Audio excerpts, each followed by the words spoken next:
you're looking at this and going, wow, wouldn't it be amazing if this worked? And then you realize, oh my gosh, it does work. National borders are just speed bumps on the information superhighway. Cryptography is really, really strong. We can do whatever we want here. People might provide the equivalent of what government does in a decentralized fashion. I talk about collapse of governments. I think we actually saw that in the Middle Ages, probably as a result of the printing press. This is the story of a community of scientists, mathematicians, philosophers, and activists who believe that the internet, combined with recent breakthroughs in the field of cryptography, would upend society and usher in a new era of sovereign individualism. We have it in our power to begin the world over again, right now. And its internal clash over the optimal path to achieving that goal. Can evil be done with this technology? Yes. And so what? So then Deal with it. Here's the final installment in a 4-part series on the origins of the cypherpunk movement and how it helped shape our modern world.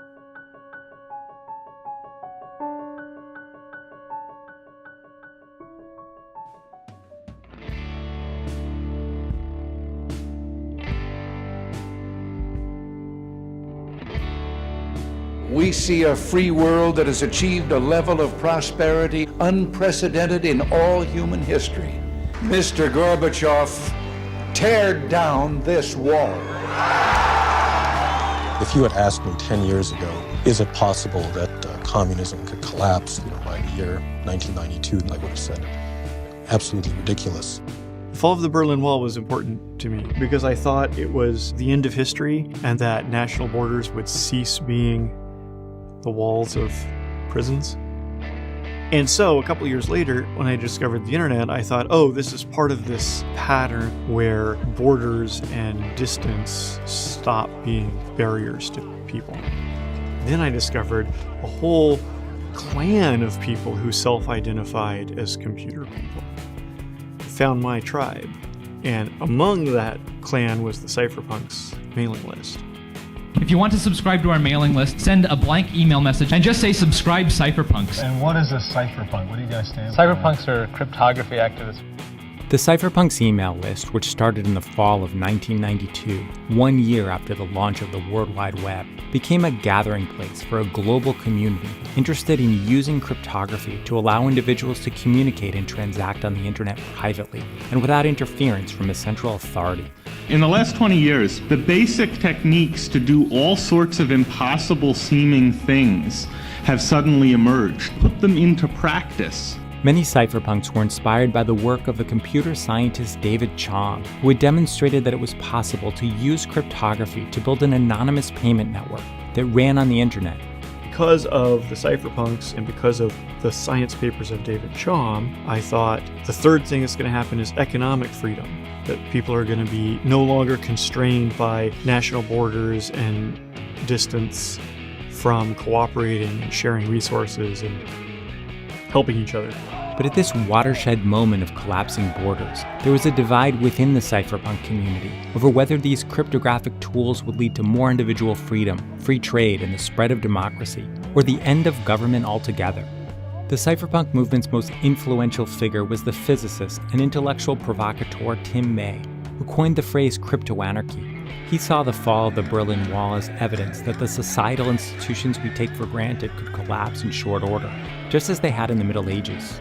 We saw the little principalities, the monarchies, the religious, the papal states. We saw those collapse, probably as a result of publishing, printing. May penned a 1-page summary of how cryptography would upend society. So I just sat down at my little Macintosh and loosely patterned this after the Communist Manifesto. A specter is haunting the modern world, the specter of cryptoanarchy. Cryptography is really, really strong. We can be protected from anything without, from the observers, from the watchers, from the imposers of the past upon the future we're trying to create. May was skeptical of the idea that humanity was witnessing an unabashed victory of economic and political liberalism, or that it was possible to overcome tyranny through collective action. As the political scientist Francis Fukuyama argued, We as human beings want to be recognized with a certain dignity. This is the essential driving force behind democratic revolutions, whether they take place in Eastern Europe or in Asia or in Latin America. May embraced a technology-based theory of historic change, summed up by the movement's tagline, which was coined by the mathematician Eric Hughes: cypherpunks write code. What Eric meant by cypherpunks write code is don't be one of those guys who goes to a Libertarian Party conference and sits about getting somebody elected to the Los Gatos City Council. That way lies madness. Whereas the interesting things that had happened had been technological changes: the telephone, the copy machine, the VCR. The philosophy that I really got interested in is that you don't just go and ask the regulator, oh, we need more privacy online. You go fix it. Arguing and complaining and lobbying and politics have nominal effect on what changes the world is technology adoption and, society shifting its viewpoints. For crypto-anarchists like May, writing code meant building systems for anonymous transactions on the internet that made the arbitrary divisions of the political world irrelevant. National borders are just speed bumps on the information superhighway. Online cryptographic networks would be structured like a geodesic dome, a form hailed by the countercultural technologists of the 1970s for being in harmony with nature and highly resistant to external attack. Networks with no owners, with many interconnecting nodes that would be basically unstoppable. In a geodesic market, economics will no longer be the handmaiden of politics, the cypherpunk writer Robert Hettinger noted, and nation-states will eventually be as ceremonial as modern-day constitutional monarchs. This idea of a many-to-many connection was clearly going to happen. But it was much easier to build a functional network for cooperation and trade when you can rely on a central authority to enforce the rules. How can we use this weird crypto technique to solve this strange, esoteric little problem that in the real world you just solve because, I know what your social security number is, or you have to have your government issued ID that you take into the bank so that you can open up your bank account and they can link the two together and say, okay, if Jim McCoy walks out on this $100,000 loan, well, we know where to find him. I was trying to deal with those problems. You can buy and sell property in cyberspace using cryptographic protocols. The idea of ways in which people might provide the equivalent of what government does in a decentralized fashion. Tim stole some ideas from My Machinery of Freedom, and he reprocessed them with all this technological stuff, and then I stole them back. A function of government that was particularly hard to replicate using cryptography was the issuance of money. The cypherpunks attempted to build a borderless internet currency system as anonymous as cash, and that, like gold, held its value without the backing of a central bank. Gold makes very good money because nobody can manufacture more of it very readily, put it mildly, right? Whereas bits are perfectly copyable, so turning bits into good money is quite difficult. Tim May and many others considered electronic cash to be the holy grail because it completed the picture. A private and decentralized monetary system, May argued, was a key component in constructing a new borderless world where the activities and assets of individuals would be resistant to government control and confiscation. You don't physically meet the person if you don't even know what continent they're on. You can't coerce them. But there was another faction within the movement that rejected Tim May's vision of cordoning off a new world in cyberspace. The high-tech Hayekians were people like Eric Drexler, Mark Miller, Phil Salin. They were focused on designing secure computing systems based on economic insights, particularly those of the Austrian-born Nobel Prize winner Friedrich Hayek. Instead of building a new virtual world shielded from government interference, the high-tech Hayekians sought to use technology to demolish walls and divisions within the existing world. They imagined that introducing new tools for human coordination would gradually erode the government's ability to impinge on our freedoms. We did lots and lots of fantasizing about how the world could be different, but we saw this as emerging from inside the world. Cryptography was a tool for porting economic concepts and legal strictures onto the internet, but the aim was to foster new forms of peer-to-peer commerce and knowledge sharing. And the high-tech Hayekians believe that even imperfect systems can transform society gradually from within.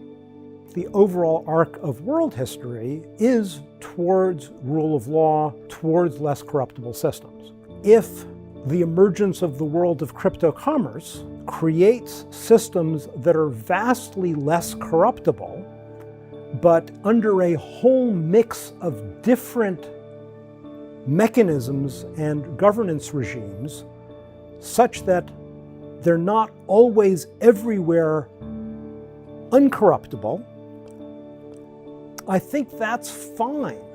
There's a lot of power in providing people tools such that they can successfully start to act more like you would like them to. As opposed to, you've got to come over here where it's really hard-edged encrypted and it works exactly the way we want. No, let's raise people's levels incrementally, and that's an improvement in the world.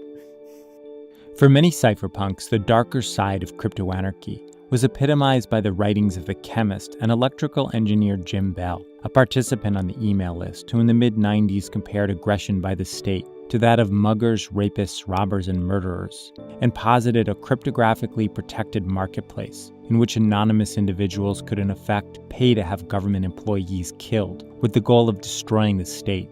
In 1997, Bell was arrested and went to prison for, among other things, dropping a stink bomb on a government building.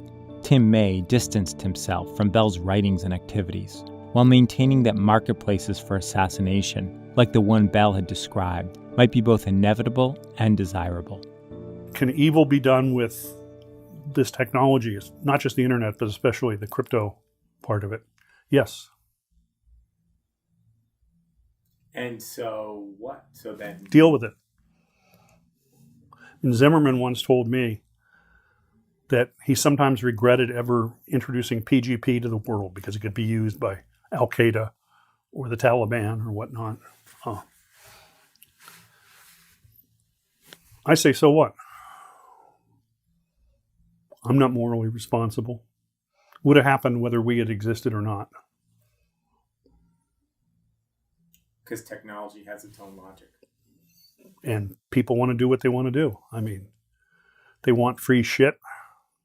They want freedom to do things. Even if they say this should be regulated, they'll often make the conscious decision to copy music, copy videotapes they want to see. BlackNet is a negative consequence. I'm not interested in creating that. When you build technology to solve problems, then there are consequences that we try to think ahead of and look at and figure out how we might address and get ahead of the downsides of what we build. And that's responsible development. And we certainly engaged in that and talking with Tim May and putting on that, what if I was a black hat kind of thing was certainly a useful foil for working through those kinds of ideas, but that's absolutely not what cypherpunks were. So the progress of the spread of democracy, if you take a sufficiently long-term view of it, has been really, quite remarkable.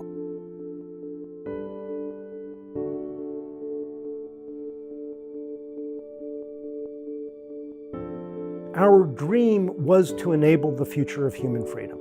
And we had this bizarre confidence about how the future would unfold and to, using Alan Kay's famous phrase, to have a huge hand in inventing it. But the road had a lot more weeds and detours than we could have anticipated. When we first launched, we were hoping for, maybe 400, 500 people. Now we're at 100,000 people, so who knows where we're going next. Using the ever-growing storage capacity of servers belonging to companies like Google Instead or of IBM. it being on your server under your desk, that stuff is being taken care of for you. Professionals keep track of all the programs and the Who data. doesn't want a simpler life? I find this way of working You more collect simple. half a gigabyte of information on your customers. What do you do with that They information? want to know everything about you so they can sell you stuff. And it results in you each getting a digital proctology exam. The NSA specifically targets the communications of everyone. Over the next quarter century, the internet would make possible an explosion of individual freedom and information sharing, just as Phil Salen had predicted in 1991. But it would also grow into a surveillance apparatus that bore out the dystopian vision of journalist David Burnham in his 1983 book, The Rise of the Computer State. Large bureaucracies, with the power that the computer gives them, become more powerful, and they are escaping the checks and balances of representative democracy. Facebook collects information that the East German Stasi would have killed for. I think that most people are quite happy to hand people all of the information about them online in return for a few pics of your high school friends, kids, or whatever. By the mid-2000s, it seemed the cypherpunk movement had mostly failed. Then came a global financial crisis, followed by massive bailouts by central banks. On October 31, 2008, a pseudonymous inventor named Satoshi Nakamoto shared a white paper describing a new peer-to-peer non-governmental monetary system, pulling together technical and philosophical concepts developed on the cypherpunks' email list. Within a few years, the movement was reborn with a new generation committed to enhancing personal freedom and privacy with cryptographic tools. It's like discovering an oasis when you're lost in the desert. It's Bitcoin that's single-handedly responsible for the current wave of cypherpunk activity. It's always messier than visionaries can anticipate because reality's bigger than any one head. We're still on the road in the quest to build architectures that amplify human freedoms and protect us from the dynamics in the other direction.